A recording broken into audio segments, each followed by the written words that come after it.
Maligayang pagbabalik sa Tagalog Drama Recaps. Si Ha Dong-soo ay isang gwapong lalaki na may kakaibang kakayahan. Isang gabi, habang naglalakad siya sa isang kalye, kumakanta ng kanyang sariling gawang kanta na may pamagat na High Hanging Metals, kinidnap siya ng ilang mga organ trafficker at dinala siya sa tagong lugar. Pagkatapos, unti-unting hinihiwa ang kanyang katawan. Nakakagulat, nakikita ni Dong-soo ang lahat ng nangyayari sa kabila ng halos patay na siya. Pagkaraan ng ilang sandali, inilabas ng surgeon ang kanyang magkabilang mata at inilagay ang mga ito sa isang tray. Gayunpaman, ang mga pupil ay mukhang nakakakita pa rin. Napansin ito ng surgeon, ngunit bago siya kumilos, nakatanggap siya ng isang tawag sa telepono. Habang wala siya, nakakagulat, ang mga kakaibang bagay na parang galamay ay lumabas sa mga sugat ni Dong-soo at nagsimula silang gumaling ang katawan. Pagkatapos, siya ay nabuhay muli at dahan-daang bumangon. Habang ang surgeon ay nanonood ng may takot, hinawakan ni Dong-soo ang isa sa kanyang mga mata at inilagay ito malapit sa kanyang eye socket. Nakamamangha, ang mga kakaibang bagay na tulad ng galamay ay hinihila ang mata at inayos ito sa lugar nito. Sinubukan ni Dong-soo na kunin ang kanyang kabilang mata, ngunit sa parehong oras, nagpatawag ang surgeon para sa backup. Kaya napilitan siyang tumalon sa bintana at tumakas. Fast forward sa ilang buwan, isang kakaibang pangyayari ang nangyayari sa parehong lungsod. Isang umaga, isang magandang eskultura ng isang babae ang lumitaw mula sa kung saan, at ito ay umakit sa atensyon ng maraming tao. Habang sila ay sabik na kumukuha ng mga larawan, biglang tumulo ang dugo mula rito. Sa isang nakakagulat na pangyayari, ipinahayag na ang eskultura ay hindi gawa sa clay, ngunit ito ay isang aktwal na tao na hinulma upang magmukhang isang estatwa. Hindi nagtagal, ang mga pulis na pinamumunuan ng Chief Inspector na si Choi Do-hoon ay dumating doon upang kunin ang katawan. Gayunpaman, kahit na matapos ang ilang oras ng pagsisiyasat, ang tanging nakita nila ay isang kakaibang marka sa katawan na mukhang kombinasyon ng mga titik ng alpabeto na P at L. Kasunod nito, dinala tayo kay Dong-soo na ngayon ay pasikretong namumuhay sa isang lungsod. Nakasuot siya ng eye patch para itago ang nawawala niyang mata. At tila hanggang ngayon ay nanginginig pa rin sa pangyayari.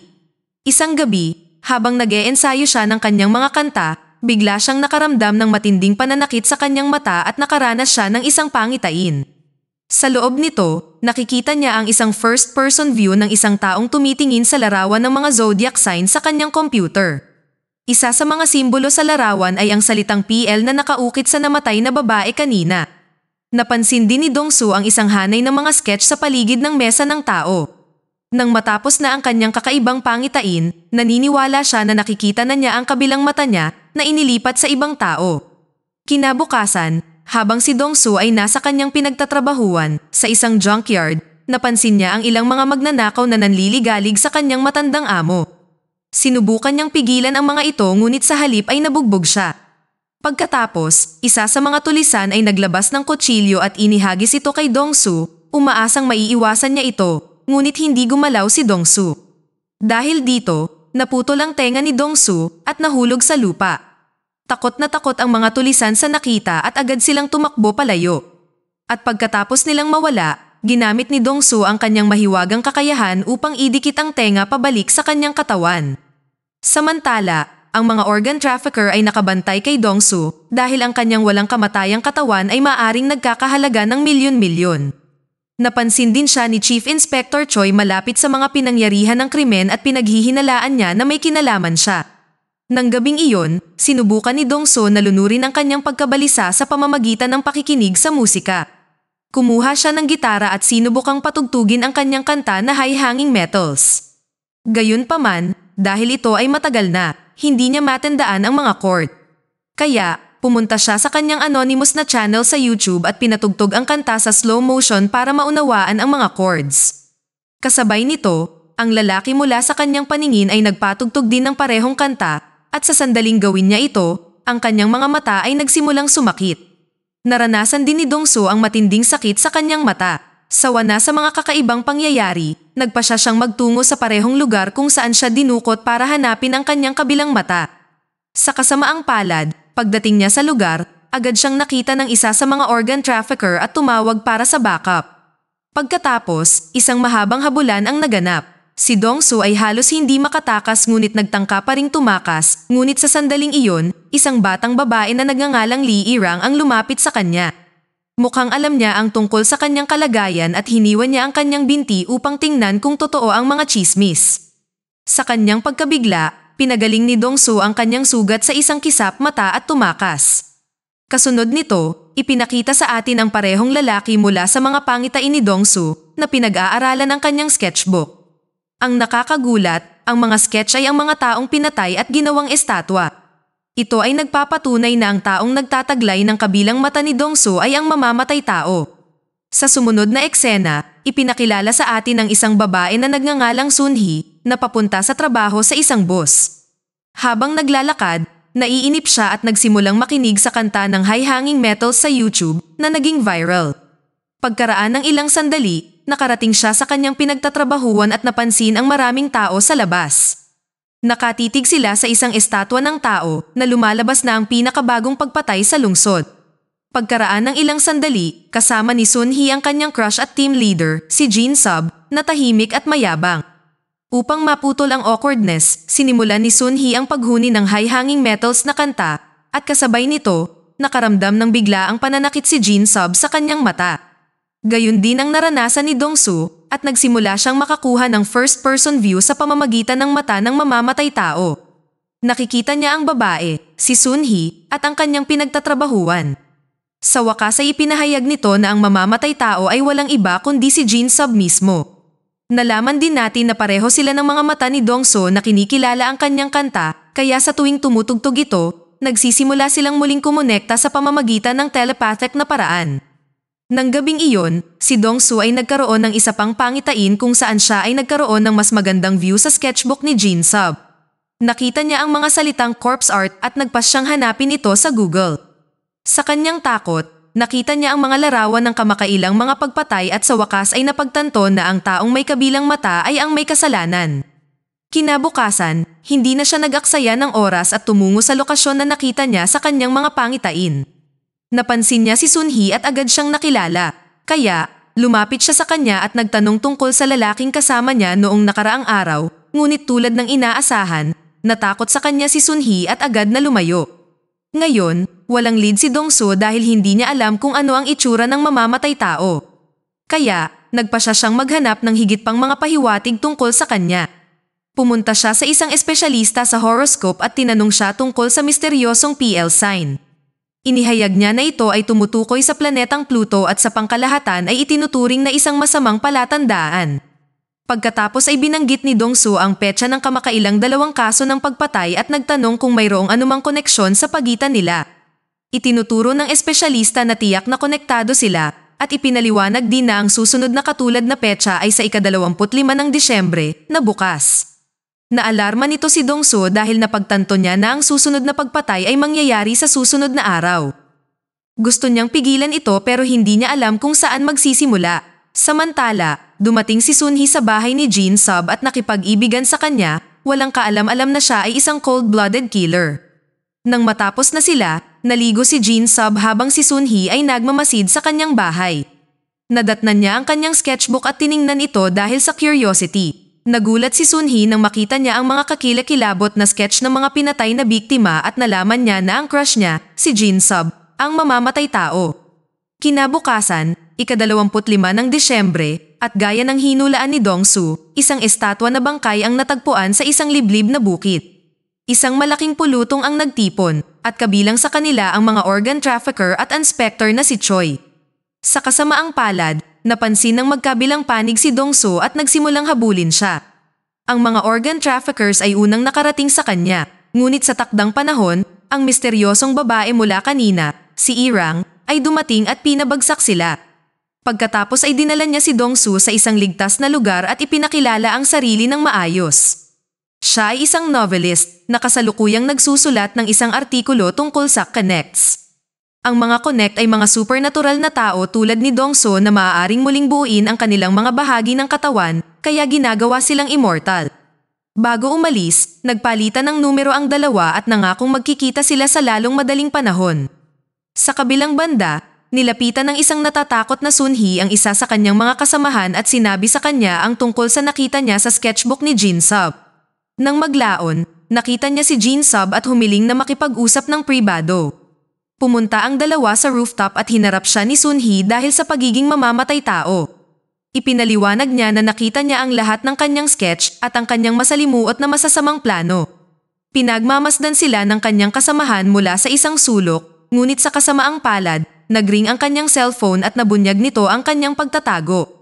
Naalarma, pinatumba muna ni Jin-sub si Sunhee at pagkatapos ay hinabol ang lalaki. Itutulak na sana niya ito palabas ng gusali, ngunit sa sandaling iyon, nagsimulang magring ang cellphone ni Sunhee na may kantang High Hanging Metals bilang ringtone. Masakit ito kay Jin-sub at kasabay nito, natanong ni Dong-soo na nasa malapit ang rooftop. Sa kasamaang palad, bago niya marating ang lugar, inihagis ni Jin-sub ang lalaki sa kanyang kamatayan mula sa gusali. Tinapos din niya si Sunhee para mauwi sa dead end ang humahabol sa kanya. Sa lahat ng oras na ito, ang kanta ay patuloy na tumutugtog at isang takot na Dong-soo ang nakasaksi sa buong pangyayari. Ang tanging napapansin niya ay ang Amerikana ng mamamatay tao. Sa kabila nito, nagmamadali siyang pumunta sa gusali sa pamamagitan ng pag-iwas sa maraming security checkpoints. Pagkatapos ay tumakbo siya papunta sa bubong ngunit wala siyang nakitang iba bukod sa walang buhay na katawan ni Sunhee. Sa puntong ito, ang buong gusali ay dinudumog ng mga pulis at nagpapanik ng mga tao dahil sa dalawang namatay. Sa kabila nito, isinugol ni Dong-soo ang lahat at nagpasya na hanapin ang mamamatay tao na dala ang kanyang mata. Bumaba siya at nagsimulang maghanap sa departamento kung saan nagtatrabaho si Jin-sub. Sa kanyang kapalaran, bigla niyang napansin ang isang lalaki na may kaparehong Amerikana ng mamamatay tao at hinabol siya. Hindi nagtagal, nakarating si Dong-soo sa banyo at kinulong si Jin-sub sa loob ng isa sa mga toilet stall. Ngunit sa kasamaang palad, bago niya masilip ang kanyang mukha, may ilang security personnel na dumating at dinala siya. Lumalabas na sinusubaybayan ng mga opisyal ang kanyang mga aktibidad sa pamamagitan ng mga kamera at pinaghihinalaan siya bilang mamamatay tao. Sinusubukan ni Dong-soo ang kanyang makakaya upang ipaliwanag na ang tunay na mamamatay tao ay nasa banyo pa rin, ngunit walang nakikinig sa kanya. Sa kabutihang palad, ang novelist na si Irang ay muling dumating sa kanya at tinulungan siya. Samantala, si Jin-sub ay naiwang hindi makapaniwala sa kung paanong may nakakita sa kanya na ginawa ang mga pagpatay. Ilang oras siyang nag-iisip tungkol dito ngunit hindi niya malaman. Ngunit nang marinig niya ang parehong kanta at makaranas ng matinding sakit sa kanyang mga mata, sa wakas ay napagtanto niya na ang inilipat na mata sa kanya ang sanhi ng problema. Ang sinumang may dala ng kabilang mata ay nakikita at nararanasan ang lahat ng kanyang ginagawa sa tuwing naririnig ang kanta. Sa kabilang banda, iniuwi ni Dong-soo si Irang at ipinaliwanag sa kanya ang lahat mula sa simula. Nagsimula siya mula sa kanyang pagkabata nang mahulog siya sa isang puno at nabali ang kanyang mga paa, ngunit mahimalang, ang bawat buto ay naayos ang sarili sa loob ng ilang segundo. Tinawag siyang halimaw ng kanyang mga kaibigan at maging ang kanyang pamilya ay humiwalay sa kanya. Pagkatapos ay ipinaliwanag ni Dong-soo ang tungkol sa gabi nang siya ay kinidnap ng mga organ harvester. Siya ay inoperahan at ang kanyang mga mata ay inilabas. Ngunit dahil sa kanyang kapangyarihan, lahat ng sugat niya ay pinagaling niya at nagkamalay. Pagkatapos ay ibinalik niya ang isang mata at tumakas sa eksena bago siya mahabol ng mga masasamang tao. Ngayon, nagkaroon siya ng first-person visions ng taong nagtataglay ng kabilang mata niya. Ang tao ay walang iba kundi ang pinaka-pinaghahanap na mamamatay tao sa lungsod. Alam niya ito dahil sa mga detalyadong sketch at iba pang plano na nakita niya sa kanyang mga pangitain. Gayunpaman, ang problema ay hindi pa rin niya nakikita ang mukha ng mamamatay tao. Nang marinig ang lahat ng ito, nagulat si Irang, ngunit nagpasya siyang tulungan siya. Binigyan din siya ng isang pares ng salamin na pang-araw upang hindi siya makita sa radar, dahil ang kanyang iconic na eye patch ay madaling makilala. Nang gabing iyon, pumunta ang dalawa sa isang department store para kumuha ng mga supply, kung saan napansin ni Dong-soo ang kanyang wanted poster sa dingding. Naalarma, mabilis siyang tumakbo palabas, at sinubukang tumakas, ngunit kasabay nito, ang kanyang mata ay nagsimulang sumakit. Pagkatapos, nakita niya ang killer na nanonood ng kanyang video sa YouTube. Dahil dito, napagtanto ni Dong-soo na makakakuha lamang siya ng mga pangitain kapag pinakikinggan ng killer ang kanyang kanta na High Hanging Metals. Maya-maya ng gabing iyon, habang siya ay nag-iisip ng mga ideya upang harapin ang sitwasyon, muli siyang nakakuha ng isang pangitain. Sa pagkakataong ito, nakita niya ang kanyang sketch na iginuhit ng mamamatay tao. Lumilitaw na parang sinusubukan ni Jin Sub na balaan si Dongso na lumayo sa kanyang trabaho. Gayunpaman, sa proseso, hindi niya sinasadyang ipinakita ang kanyang mga susunod na target na kung saan ay 3 batang babae sa paaralan. Nagulat si Dongsu sa kanyang nakita at nagpasya siyang hanapin ang mamamatay tao bago mangyari ang masamang mangyayari. Alam niyang ang buong lungsod ay nakabantay sa kanya, ngunit sa puntong ito, wala siyang pakialam. Habang si Dongsu ay naghahanap ng mga pahiwatig, napadpad siya sa isang musical artist sa kalye na tumutugtog ng cover ng kanyang kanta. Saglit niyang nakalimutan ang lahat ng kanyang mga alalahanin at nahuhumaling sa ganda ng kanta na kanyang nilikha. Gayunpaman, ang masayang sandali ni Dongsu ay panandalian dahil siya ay muling nakakuha ng isang pangitain. Nakakagulat, sa loob nito, nakikita niya ang kanyang sarili na nanginginig sa sakit. Ibig sabihin, pinagmamasdan siya ng killer mula sa malapit. Nang matauhan si Dongsu at tumingin sa paligid, napansin niya ang isang anino na nagmamasid sa kanya mula sa isang malapit na kotse. Sumigaw si Dongsu at agad siyang sinundan, ngunit sa parehong oras, dumating si Inspector Choi at ang kanyang mga kasamahan at inaresto siya. Ang isang nawasak na si Dongsu ay dinala sa istasyon ng pulisya.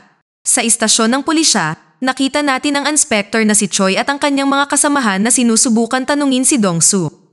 Gayunpaman, sa kabila ng lahat ng kanilang pinakamahusay na mga pamamaraan, tumanggi si Dongsu na magbunyag ng anumang bagay.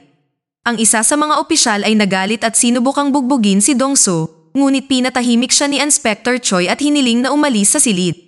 Kasunod nito, binanggit niya na alam niyang hindi si Dongsu ang mamamatay tao. Ngunit, iba ang iniisip ng buong sistema ng batas. Kaya, binalaan ni Inspector Choi si Dongsu, kaya kung gusto niyang mabuhay, kailangan niyang aminin ang lahat ng kanyang nalalaman. Nag-alok pa nga itong ihatid siya sa itaas, kung saan maaari silang magkaroon ng pribadong pag-uusap. Nag-aatubiling sumang-ayon si Dongsu at ang dalawa ay tumungo sa bubong. Doon, nalinawan si Dongsu at sinimulang ipaliwanag ang lahat mula sa simula. Ipinaliwanag niya na siya ay isang connect na isang tao na may espesyal na kakayahan sa pagpapagaling. Nagpatuloy pa rin siya upang ipakita ang kanyang kapangyarihan sa pamamagitan ng pagbali sa kanyang mga daliri at pag-aayos ng mga ito kaagad. Si Inspector Choi ay naiwan na lubos na hindi makapaniwala sa kanyang nakikita, ngunit gayunpaman, gusto niyang mabilanggo si Dongsu pansamantala. Gayunpaman, ang huli ay gustong umalis dahil alam niya na ang mamamatay tao, na si Jin Sub, ay nagtatangkang patayin ang ilang bata sa lalong madaling panahon. Inalis niya ang kanyang mga posas at tumalon sa gusali, sa kabila ng mga pagsisikap ni Inspector Choi na pigilan siya. Sa kabilang banda, sa paghahanap ng mga kasagutan, pumunta si Jin Sub sa parehong surgeon na nagbigay sa kanya ng eye transplant. Pinabagsak niya ang matanda at pagkatapos ay iginapos siya sa isang upuan. Pagkatapos nito, hiniling niyang malaman ang kwento sa likod ng misteryosong mata. Naiwan na walang pagpipilian, nagsimulang ipaliwanag ng surgeon ang kanyang panig ng kwento at ang eksena ay naputol sa isang flashback. Ilang buwan na ang nakalipas, dumating ang isang sugatang Jin Sub sa lugar ng surgeon para paoperahan ang sarili. Nag-alok din siya na magbayad ng malaking pera para maging lihim ang operasyon. Agad namang tinanggap ng surgeon ang deal at pinatulog si Jin Sub na may anesthesia. Isinagawa niya ang operasyon at iniligtas siya, ngunit bago niya inilapat ang mga tahi, nagpasya siyang magsagawa ng isang eksperimento. Inilagay niya ang kaliwang eyeball ni Dongsu sa loob ni Jin Sub upang subukan kung mayroon din itong mga kakayahan sa pagpapagaling. Nang marinig ang lahat ng ito, pakiramdam ni Jin Sub ay pinagtaksilan siya at agad niyang tinapos ang surgeon. Sa sumunod na eksena, dumating ang mga organ trafficker sa hideout ng surgeon ngunit hindi siya nakita doon. Sinuri nila ang CCTV footage at nalaman na nandoon si Jin Sub, kaya nagtalaga ang boss ng isang lalaki na nagngangalang Woo Jin upang subaybayan si Jin Sub araw-araw. Samantala, lumipas ang mga araw at nagtatago pa rin sa mga anino si Dongsu. Gusto niyang habulin ang mamamatay tao, ngunit ayaw niyang mahuli muli ng mga awtoridad. Kaya, sa kanyang lugar, nagpasya si Irang na sundan si Jin Sub. Isang gabi, habang siya ay naghahanap ng mga lead, napansin niya ang espiya ng organ harvester na si Woo Jin na nakatago. Nilapitan siya ni Irang para sa mga katanungan, ngunit tinutukan siya ng huli ng kutsilyo. Tila mapapakagat ng alikabok si Irang ngunit nakakagulat, ipinakita niya ang kanyang mga kahanga-hangang galaw at napatumba si Woojin sa isang iglap. Tinapos din niya ito ng tuluyan para walang makaalam tungkol sa kanya. Sa kabilang banda, nasa sabik si Dongso nang ang kanyang paboritong musical artist na si X ay nag-cover ng kanta niya. Sa kanyang orihinal na music video, nagkomento si X na dapat silang magkita balang araw at magduet. Bilang isang resulta, labis ang saya ni Dongsu. Ngunit sa sandaling iyon, nagsimulang sumakit ang kanyang mata at nakipag-ugnayan sa kanya ang mamamatay tao. Binanggit ni Jin Sub ang kanyang numero at hiniling kay Dongso na tawagan siya sa lalong madaling panahon. Nag-obliga sa kahilingan, si Dongsu ay nag-dial sa numero at ang dalawang magkaaway ay sa wakas ay nag-usap sa unang pagkakataon. Tinanong ni Dongso kung bakit ginagawa ng mamamatay tao ang lahat ng ito at ibinunyag ni Jin Sub na pinapatay siya ng cancer at walang masyadong natitirang araw upang mabuhay. Kaya, inilalabas niya ang kanyang galit. Bago ibinaba ang tawag, isiniwalat din niya na nagsisimula pa lang ang kanyang pagpatay at muli niyang kukontikin si Dongsu. Samantala, nakita ni Inspector Choi at ng kanyang mga kasamahan ang bangkay ni Woojin sa isang batis, kasama ang ilang footage ng kamera ni Jin Sub. Dahil dito, sa wakas ay pinaghinalaan nila si Jin Sub. Nang maglaon, nilapitan ni Irang si Dongsu sa isang abandonadong bulwagan ng sinehan at ipinakita ang isang bagay na nakakagulat. Gumawa siya ng maliit na hiwa sa kanyang dibdib at nakakagulat na pinagaling ito ng kanyang sarili. Ito ay nagpapahiwatig na siya ay isa ring connect. Nang makita ito, nagulat si Dongso, ngunit hindi nagtagal ay naging masaya siya nang mapagtantong may iba pang katulad niya. Magkahawak kamay ang dalawa at nagyakapan ng halik. Sa ibang lugar, ang mamamatay tao, si Jin Sub, ay pinipili ang kanyang susunod na biktima. Ipinakilala niya ang kanyang sarili bilang si Dongso at kinidnap ang sikat na musical artist na si X mula sa isang parking lot. Sa sumunod na eksena, makikita natin si Jin Sub na pinahihirapan si X gamit ang iba't ibang pamamaraan. Matapos siyang hampasin, kinontak niya si Dongso at ipinakita sa kanya ang brutal na kalagayan ng kanyang paboritong mga awit. Pagkatapos ay pinagbantaan niya si Dongso na pumunta sa isang lokasyon sa ganap na 11:00 ng gabi kung hindi ay papatayin niya si X. Samantala, sinusubaybayan ng mga organ trafficker si Dongsu sa kanyang hideout at pinalibutan ang gusali. Sa kabutihang palad, alam ni Irang ang isang lihim na paraan kung saan siya makakatakas habang ginagambala niya ang mga masasamang tao. Nag-aatubili si Dongso na iwan siyang mag-isa, ngunit nang patuloy na nagpupumilit si Irang, pumayag siya. Pagkaalis ni Dongsu, nilapitan ng mga organ trafficker si Irang at sinimulang salakayin siya. Mahusay siyang lumaban, ngunit sa huli, nahigitan siya ng mga lalaki at itinali siya.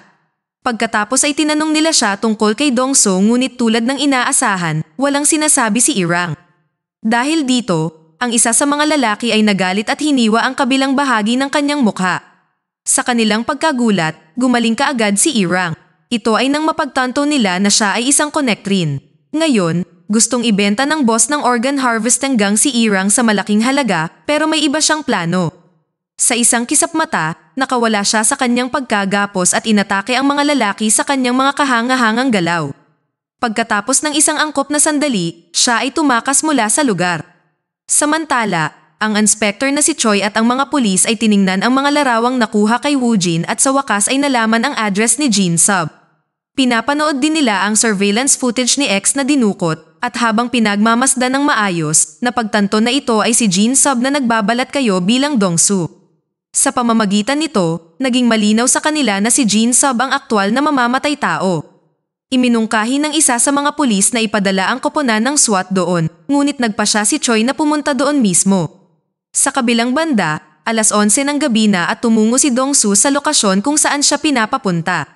Alam niya na si Jin Sub ay nagdurusa sa cancer at mayroon lang maliit na pagkakataon sa one-on-one na labanan. Gayunpaman, hindi niya alam na si Jin Sub ay kilala sa kanyang kahanga-hangang utak at hindi sa kanyang kakayahan sa pakikipaglaban. Maya-maya, dumating si Jin Sub, nakasuot ng hazmat suit. Pagkatapos ay naglabas siya ng nakal-alasong gas na agad na nagpahirap sa paghinga ni Dongsu. Pagkaraan ng ilang sandali, siya ay nagsimulang umubo ng malakas at hinimitay. Nang magising siya, natagpuan niya ang kanyang sarili sa loob ng isang kotse, nakatali sa isang upuan. Si Jin Sub ay nagmamaneho, magkasama ang dalawa, sa wakas ay nagbukas siya tungkol sa kanyang pagkauhaw sa pagpatay.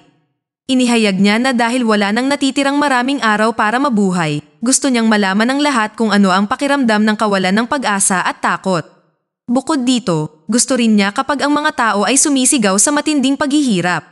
Si Dongsu, na nasa kalahating malay, ay naririnig ang lahat ng ito ng may desperasyon at galit.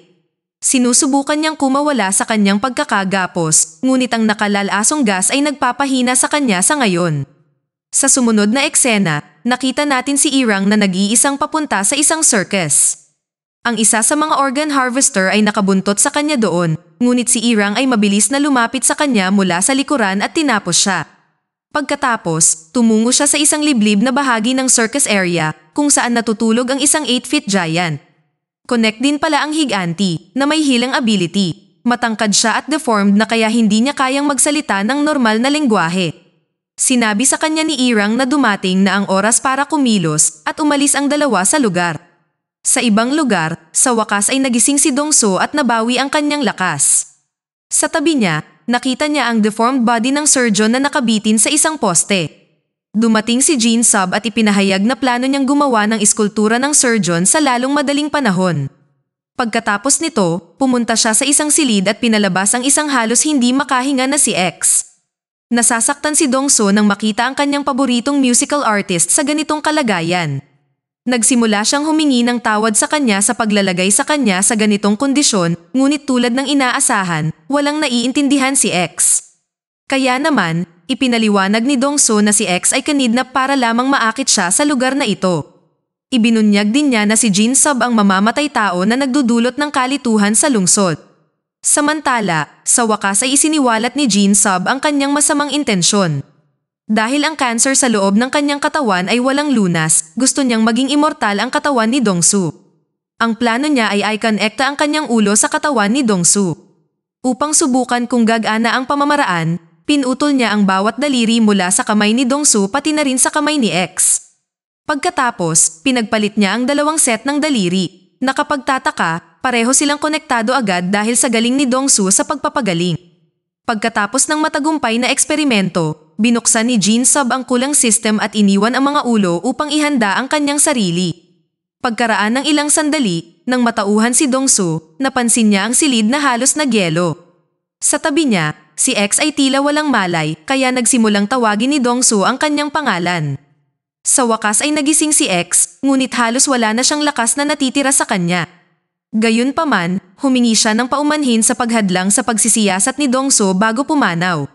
Ang pagkamatay ng kanyang paboritong mga awit ay labis na ikinagalit ni Dongsu kaya sa wakas ay nakuha niya ang kinakailangang lakas upang makawala sa kanyang mga tanikala. Pagkatapos ay sinimulan niyang hampasin ang pinto para masira ito at kasabay nito, dumating din sa labas si Irang kasama ang kanyang higanteng kaibigan. Narinig ni Jin Sub ang malakas na kalabog at pumunta doon para mag-inspeksyon. Sa kanyang pagkabigla, nakasalubong niya si Irang na isa ring connect. Nag-away ang dalawa at nagtugma sa bawat hakbang, ngunit sa parehong oras may dumating sa labas. Si Inspector Choi ang dumating kasama ang isa sa kanyang mga subordinate. Mabilis na tinapos ni Jin Sub ang huli at bumalik upang asikasuhin ang mga connect. Samantala, sinamantala ni Irang ang pagkagambala, pinalaya ni Irang si Dongsu at sinabihan siyang tapusin ang masamang Jin Sub minsan at magpakailanman. Maya-maya, nagkaharap na rin ang dalawa. Si Jin Sub ay may hawak na baril at pinaputukan niya si Dongsu ng ilang beses, ngunit walang epekto. Nagawa na ni Dongsu na pagalingin ang kanyang sarili kaagad nang walang kahirap-hirap. Pagkatapos nito, kinuha niya si Jin Sub at sinimulan siyang bugbugin. Sa proseso, nabawi din niya ang kanyang kaliwang mata. Naiwan si Jin Sub na sumisigaw sa matinding paghihirap. Ngunit nang papatayin na siya ni Dongsu, dumating si Inspector Choi sa pinangyarihan. Hiniling niya kay Dongsu na palayain si Jin Sub sa kabila ng pagiging cold-blooded murderer ng huli. Bilang kapalit, ipinangako niya na buburahin ang lahat ng mga record ng Connect. Sumang-ayon si Dongsu, ngunit sa sandaling iyon, isa pang problema ang lumitaw. Nalaman ng National SWAT ang tungkol sa kaguluhan at nagpadala ng ilang daang sundalo upang asikasuhin ang sitwasyon. Nagtapos ang palabas nang makalabas sina Irang at Dongsu sa gusali ngunit hindi nagtagal ay napalibutan sila ng ilang helicopter. Dito na nagtatapos ang kwento. Sana ay nagustuhan nyo. Mag-subscribe na kung hindi ka pa nakasubscribe. pindutin na rin ang notification bell at like button upang matulungan ang channel, and leave a comment down below. And as always, thank you for watching.